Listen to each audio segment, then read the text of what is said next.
En mission d'inspection des projets de développement numérique financés par la Banque mondiale en République du Congo, une délégation de cette institution financière a visité les infrastructures rénovées du centre de formation de la Chambre de commerce, d'industrie, d'agriculture et des métiers de Brazzaville ce 29 août. Les 7 salles visitées par la délégation sous les orientations de Paul Obambi accueillent les cadres des administrations publiques et privées et étudiants en formation dans les filières numériques initiées en partenariat avec le projet d'accélération de la transformation numérique.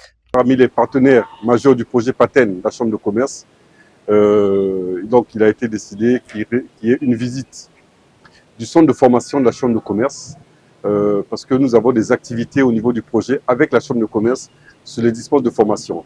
Donc il était de bonne loi que la mission de la Banque mondiale qui est en séjour à Brazzaville depuis lundi jusqu'à demain vienne voir et toucher du doigt les installations, les locaux dans lesquels sont en train d'être dispensées les formations en compétences numériques, pour l'instant au profit du ministère des Postes et Communications et de l'économie numérique, et puis dans le cadre de nos activités futures avec d'autres administrations. Nous avons inscrit au PTBA 2024, donc ça va démarrer maintenant, pour former 1200 jeunes en compétences numériques.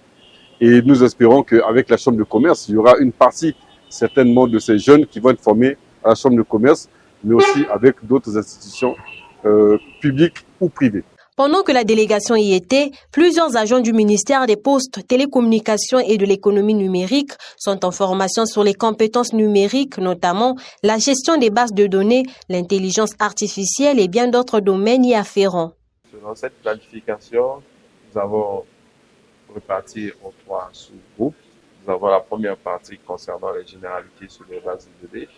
La deuxième partie concerne sur l'étude d'un cas pratique, les bases de données relationnelles.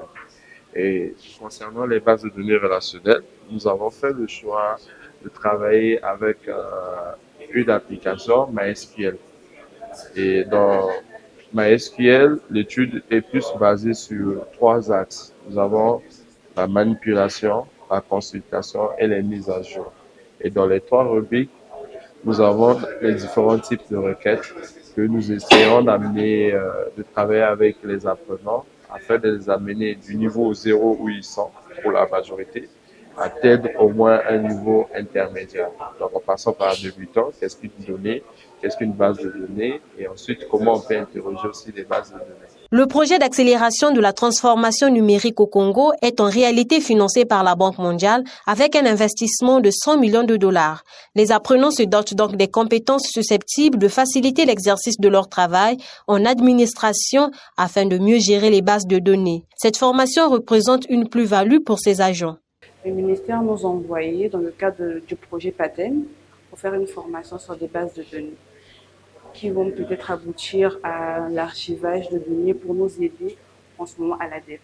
Avec la formation que nous faisons en ce moment, ça nous aidera à aller vers de passer du papier, si je peux parler comme ça, vers le numérique. Ça sera comme un gain de temps dans le travail. D'un compartiment à un autre, cette délégation de la Banque mondiale, conduite par Eri Andreanazi, spécialiste principal en développement du numérique de cette institution, est visiblement satisfaite des prouesses enregistrées par la Chambre de commerce de Brazzaville pour combler le gap du pays en matière de compétences numériques. Toutes les salles sont en phase d'être interconnectées et équipées des outils informatiques, question de faciliter l'apprentissage.